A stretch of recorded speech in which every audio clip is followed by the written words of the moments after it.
For question number 3, construct a triangle to a circle of radius 4 cm from a point on a concentric circle of radius 6 cm and measure its length. Also verify the measurement by actual calculation.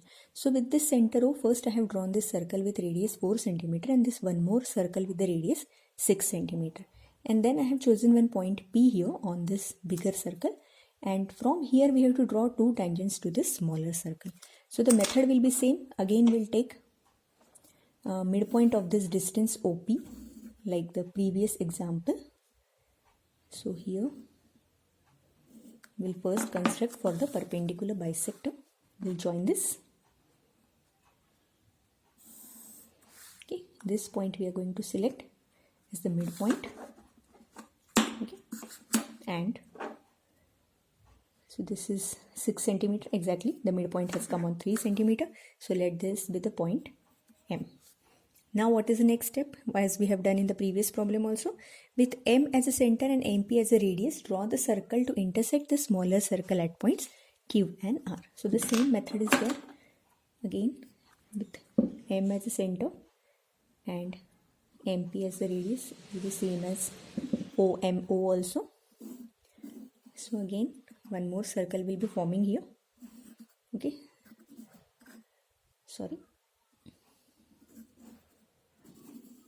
Yes, so this circle, and we have to carefully see what are the point of intersection of this newly formed circle and our previous circle.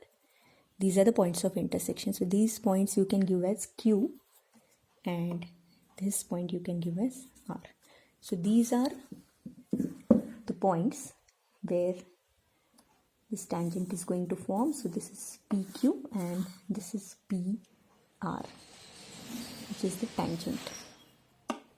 Okay, so this is going to be the tangent, and let us try to check what is the measurement of this. So we are seeing approximately it is 4.5. This PQ is also 4. Let me adjust. Yes.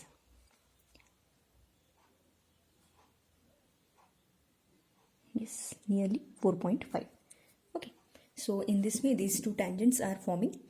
So we can have the calculation also in triangle OPQ, where if we join this OQ and OR, here we are able to see that this has become a right angle triangle. Okay, so this is the radius, which is 6 cm. This is the radius of the inner circle, which is 4 cm. So 6 cm minus 6 square minus 4 square. So that is 36 minus 16. So it is 20. So under root of 20 is nearly 4.47. So it is nearly 4.5.